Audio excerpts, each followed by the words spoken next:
फिर जब प्रभु को मालूम हुआ कि फरीसियों ने सुना है कि यीशु यूहन्ना से अधिक चेले बनाता और उन्हें बपतिस्मा देता है, यद्यपि यीशु स्वयं नहीं वरन उसके चेले बपतिस्मा देते थे, तब वह यहूदियों को छोड़कर फिर गलील को चला और उसके समरिया से होकर जाना अवश्य था।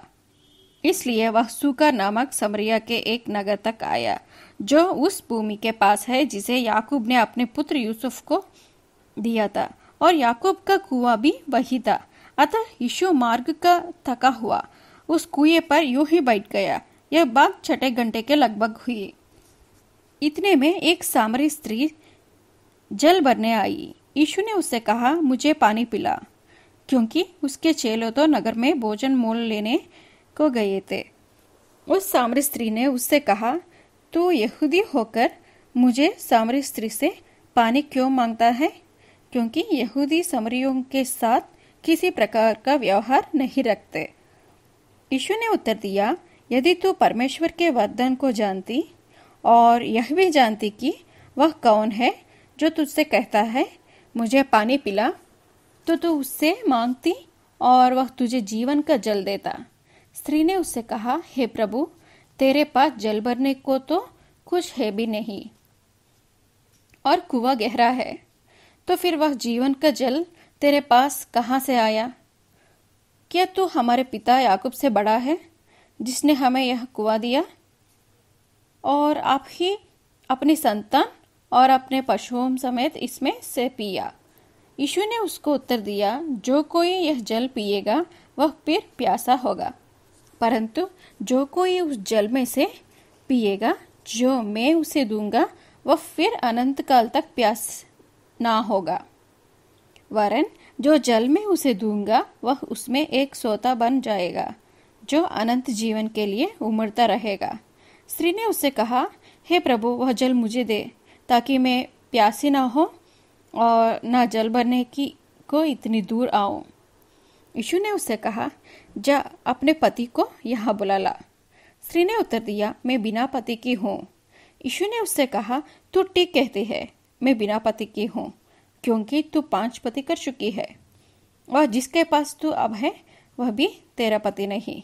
यह तू ने सच ही कहा है। स्त्री ने उससे कहा, हे प्रभु, मुझे लगता है कि तू भविष्यद्वक्ता है। हमारे बाप दादों ने इसी पहाड़ पर आराधना की और तुम कहते हो कि वह जगह जहाँ आराधना करनी चाहिए यरूशलेम में है। यीशु ने उससे कहा, हे नारी, मेरी बात का विश्वास कर कि वह समय आता है कि तुम ना तो इस पहाड़ पर पिता की आराधना करोगे न यरूशलेम में। तुम जिसे नहीं जानते उसकी आराधना करते हो और हम जिसे जानते हैं उसकी आराधना करते हैं, क्योंकि उद्धार यहूदियों में से है। परंतु वह समय आता है, वरन अब भी है, जिसमें सच्चे भक्त पिता की आराधना आत्मा और सच्चाई से करेंगे, क्योंकि पिता अपने लिए ऐसे ही आराधकों को ढूंढता है। परमेश्वर आत्मा है और आवश्यक है कि उसकी आराधना करने वाला आत्मा और सच्चाई से आराधना करे। स्त्री ने उससे कहा, मैं जानती हूँ कि मसीह जो ख्रिस्त कहलाता है आने वाला है। जब वह आएगा तो हमें सब बातें बता देगा। यीशु ने उससे कहा, मैं जो तुझसे बोल रहा हूँ वही हूँ। इतने में उसके चेले आ गए और अचंभा करने लगे कि वह स्त्री से बातें कर रहा है। तो भी किसी ने ना पूछा, तू क्या चाहता है या किस लिए उससे बातें करता है। तब स्त्री अपना घड़ा छोड़कर नगर में चली गई और लोगों से कहने लगी, आओ एक मनुष्य को देखो जिसने सब कुछ जो मैंने किया मुझे बता दिया। कहीं यही तो मसीह नहीं है? अतः वे नगर से निकलकर उसके पास आने लगे। इस बीच उसके चेलों ने यीशु से यह विनती की, हे रब्बी, कुछ खा ले। परंतु उसने उनसे कहा, मेरे पास खाने के लिए ऐसा भोजन है जिसे तुम नहीं जानते। तब चेलों ने आपस में कहा, क्या कोई उसके लिए कुछ खाने को लाया है? यीशु ने उनसे कहा, मेरा भोजन यह है कि अपने भेजने वाले की इच्छा के अनुसार चलो और उसका काम पूरा करो। क्या तुम नहीं कहते, कटनी होने में अभी 4 महीने पड़े हैं? देखो, मैं तुमसे कहता हूँ, अपनी आंखें उठाकर खेतों पर दृष्टि डालो कि वे कटनी के लिए पक चुके हैं। काटने वाला मजदूरी पाता और अनंत जीवन के लिए फल बटोरता है, ताकि बोने वाला और काटने वाला दोनों मिलकर आनंद करें। क्योंकि यहाँ पर यह कहावत ठीक बैठती है, बोने वाला और है और काटने वाला और। मैंने तुम्हें वह खेत काटने के लिए भेजा जिसमें तुमने परिश्रम नहीं किया, दूसरों ने परिश्रम किया और तुम उनके परिश्रम के फल में भागी हुए।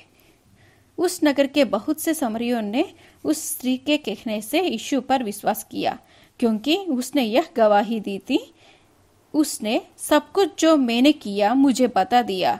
इसलिए जब ये सामरी उसके पास आए तो उससे विनती करने लगे कि हमारे यहाँ रह। अतः वह वहाँ 2 दिन तक रहा।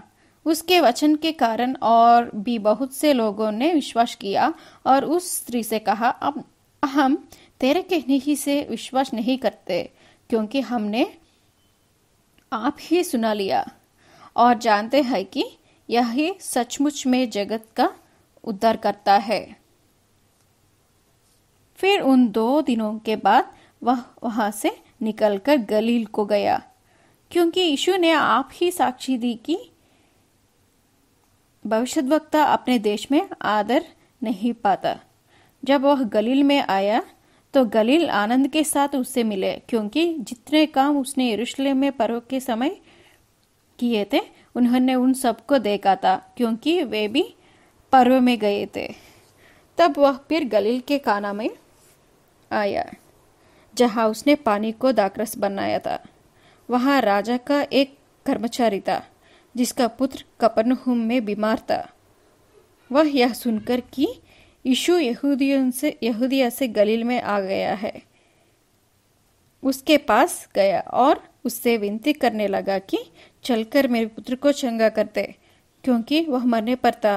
यीशु ने उससे कहा, जब तक तुम चिन्ह और अद्भुत काम ना देखोगे तब तक कदापि विश्वास ना करोगे। राजा के कर्मचारी ने उससे कहा, हे प्रभु, मेरे बालक की मृत्यु होने से पहले चल। यीशु ने उससे कहा, जा, तेरा पुत्र जीवित है। उस मनुष्य ने यीशु की कही हुई बात की प्रतीति की और चला गया। वह मार्ग में ही था कि उसके दास उससे आ मिले और कहने लगे, तेरा लड़का जीवित है। उसने उनसे पूछा, किसी घड़ी वह अच्छा होने लगा? उन्होंने उससे कहा, कल 7वें घंटे में उसका ज्वर उतर गया। तब पिता जान गया कि यह उसी घड़ी हुआ जिस घड़ी यीशु ने उससे कहा, तेरा पुत्र जीवित है, और उसने और उसके सारे घराने ने विश्वास किया। यह दूसरा आश्चर्य कर्म था जो यीशु ने यहूदिया से गलील में आकर दिखाया।